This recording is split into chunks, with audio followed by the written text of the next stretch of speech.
What are the two French words LUI and LEUR all about? How do you use them? In today's video, I'm going to go through an overview of all the different ways you can use LUI and LEUR in your daily French conversations. And to try and make it easier for you to understand some of their specifics, I'm going to compare them with their English equivalents where possible. And then in the next few weeks, we're going to be delving in deeper to each of the different uses of LUI and LEUR in everyday French.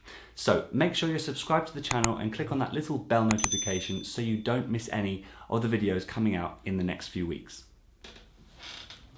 I'm giving away one of these Moi je speak franglais mugs, which you may have seen me modeling already on Instagram recently, to one of you guys. You can see it says I parle franglish on the other side. Stick around until the end of the video when I'll be telling you exactly how you can be in with the chance of getting your hands on a free one of these. So back to LUI and LEUR.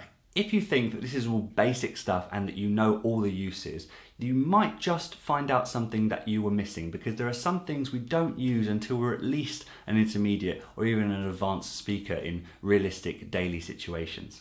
Right, vous êtes prêts? On y va, c'est parti. Let's start by looking at some of the definitions of lui in French. Often it translates directly to him, like in the case of the verb crier, crier, to shout. In English you say, I shout at someone. I shout at someone. If that person is male, you say, I shout at him. But in French, when you replace the person with the pronoun, in this case, lui, you have to put it before the verb, so it comes back to je lui crie, je lui crie, but it translates to him. I shout at him. Another example using the exact same structure is with the verb passer, passer, to pass. Now, passer has many different meanings, but the one we're looking at here is to pass something to someone. I pass it to him. So you can say, je passe le ballon à Alex. Je passe le ballon à Alex. And if you replace the à Alex with him, I pass the ball to him, it becomes je lui passe le ballon. Je lui passe le ballon. So here it means him. We often say that French is more complicated than English, but in this case, I'm willing to bet that it's simpler than English, because lui in this structure also means her. So one word for two in English. Lui means her. So you could use lui just in the same way with crier, crier and passer, like I've done in the previous examples. But just to give you two further verbs as examples of how you could use it with her, you can say permettre, permettre, to let or to allow. In French, it's je lui permets de faire quelque chose. I allow her to do something. I allow her to do something. So this, in this case, lui would mean her or him. And you'd know which one it was because you know who you're talking about from the context of the conversation and the conversation that's gone before. And a fourth and final verb after crier, passer, permettre is voler. For example, out of a million different ones, you can say il lui vole son portefeuille. Il lui vole son portefeuille. And in this case, with vol, voler, it means he stole from her. He stole from her. You see, lui is her wallet. He stole from her wallet. That's quite a French construction, but lui here means her, and you can use this exactly the same for him. Lui means him and her. Often, lui only means him and can't mean her. And some examples are when you're using a preposition such as pour, such as sans, such as contre, such as vers, such as avec. Any of these which go sort of at the end or after the verb that they relate to, they require lui for him, but they don't require lui for her. Her then becomes elle, elle. So these are what we call pronoms toniques, and I'm not going to go too deeply into them in this video because we're just talking about LUI and LEUR. But in this case, this shows you how lui is not always him and her. In this case, when it's after a preposition like pour or sans or contre, like the ones I've mentioned, it's always just him. For example, you could say, j'ai acheté ça pour lui. J'ai acheté ça pour lui. I bought that for him. Or, je suis arrivé sans lui. Je suis arrivé sans lui. I arrived without him. In the case before with the verbs passer, voler, etc., when you needed to use lui, you had to put it before the verb. Well, in a lot of cases, it goes after the verb, after these prepositions. Again, I'm not going to go too deeply into this today because it's outside the scope of the video, but I have done this video already on the topic of why lui can go before the verb, and also that includes leur as well. And we're also going to dive deeper into the different uses of LUI and LEUR as we go through the next few weeks. I just want you to take home from this that lui can mean him and her when it goes before the verb, but it can only mean him after the verb. It has to be elle for her when it goes after the verb. One other meaning of lui, it's used for emphasis. You're about to say something like il fait ça, a subject of il in a sentence for he.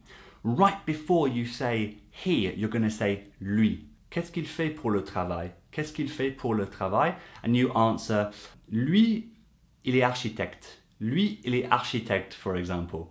You're going to add this for emphasis at the beginning to emphasize who you're talking about. It's also become something of a filler word, and if you're not sure what a filler word is, I have already done this video over here. But essentially they give us time to think when we're not sure what to say.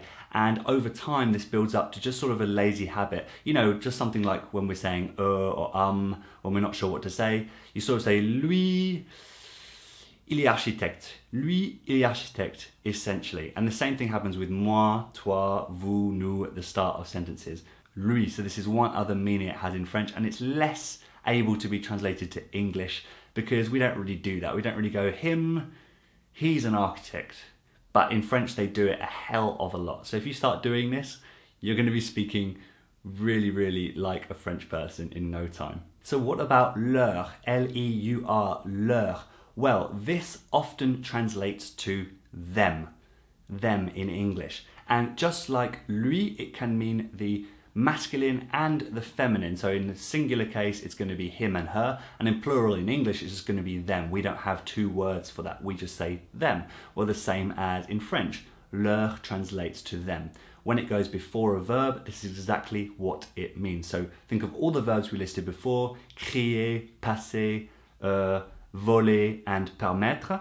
It can be used the same way for leur, but just to give you two further verbs, just to further drive home my examples, we could say something like hurler, which is a more informal and stronger form of crier, to yell, if you like, instead of shout.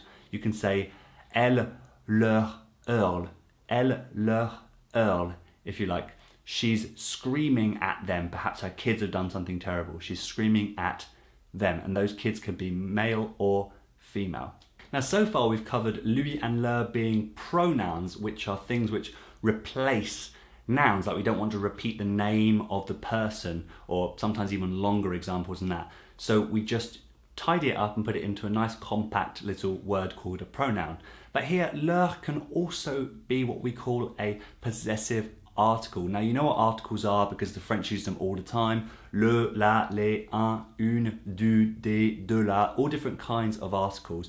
Well, a possessive article is when it shows the ownership of the thing or the person, hopefully not a person, that you're talking about. So like a parent, that would be son fils ou sa fille, it's his daughter or his son. But when you're talking about multiple people, so you mean their, so their son, their daughter, it's leur fils and leur fille. And it's leur, L-E-U-R, exactly the same spelling as when we used it as a pronoun. So as long as the object, in this case the son or the daughter, now I'm not implying that sons and daughters are objects, but in a grammatical sense, sons and daughters are objects in this sentence. It's a singular person, so leur fils and leur fille, one son, one daughter, but belonging to multiple people, then it's just leur, L-E-U-R, no S at the end. One detail that us French learners tend to confuse is when using leur for plural objects. And in reality, in our conversations, it doesn't really matter because it's pronounced exactly the same. However, when we're talking about plural objects such as the children, or the kids, or the cakes, we're going to talk about it with leur with an S, L-E-U-R-S, pronounced exactly the same. So in English, we translate this again to their. There's no difference between the singular and plural. It's T-H-E-I-R, their. But in French, they add an S to leur to signify that it's representing multiple things or people.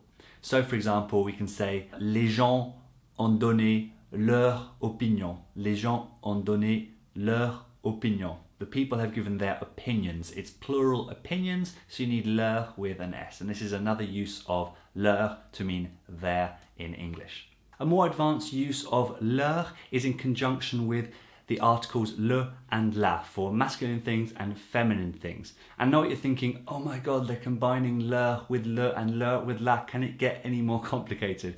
Well, don't worry, I'm going to help you out with this. It best translates in English to theirs. It's theirs, for example. C'est le leur. It's theirs. So as you can probably tell, it's replacing a noun again. It's replacing an object. So you probably know what they're talking about from the context or from the earlier parts of the conversation, like you do in English. It's theirs. You'd assume what's theirs. You'd assume that's already been mentioned and you've missed it if you don't know what that is. So for example, one sentence you may say is mon salaire est plus gros que le leur. Mon salaire est plus gros que le leur. My salary is bigger than theirs. Their what? Their salary. And it's le leur because mon salaire is masculine. Mon salaire. One random example with la leur, so for something with something feminine, is to talk about perhaps a table. You might compare one table to the table of them, their table. You might say, cette table est plus large que la leur. Que la leur. It's cette table, it's a feminine object, so it is la leur when you're comparing it to their table, the table of the other people. So it's just a pronoun to shorten things down. And it certainly takes some practice to get this right in everyday conversation, but it doesn't really come up that often, and there are certainly other ways to explain what you're trying to say.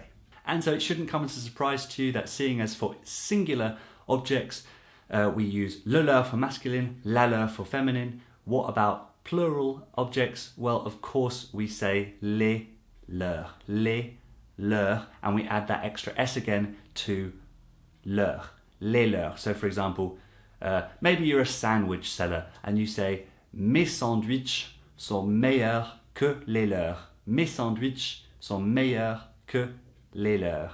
My sandwiches are better than theirs, their ones. And that's the list of all the ways that you can use LUI and LEUR in everyday spoken French. In fact, in all of French, those are the grammatically correct uses of LUI and LEUR.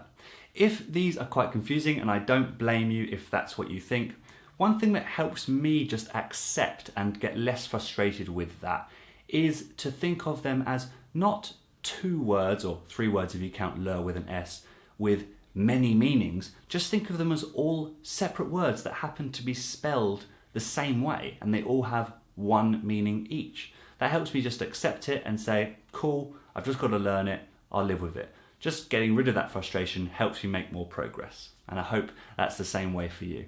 Remember earlier in the video I said that LUI and LEUR mean him, her and them in French? Well, next week we're going into 8 of the most common French verbs used on an everyday basis which require LUI and LEUR to go before the verb. This is something you will use every day in your conversations, so remember to be subscribed and click on that bell icon so you don't miss it when it comes out. So how can you get your hands on this very lovely mug? Well, not this very mug, but your own brand new super clean one. Well, all you've got to do is go down below, like the video and leave a comment translating the English sentence, their son is giving her some advice. Their son is giving her some advice. Translate that into French and leave it in a comment down below. I'll pick a winner at random and announce it next Tuesday, the 12th of November 2019, over on the community tab of the YouTube channel. So, bonne chance if you're thinking of entering. I hope you enjoyed this overview of LUI and LEUR in French tout le monde, and I'll see you next week as we delve deeper into some of the most common uses in everyday French. Merci beaucoup d'avoir regardé. À la prochaine. Ciao.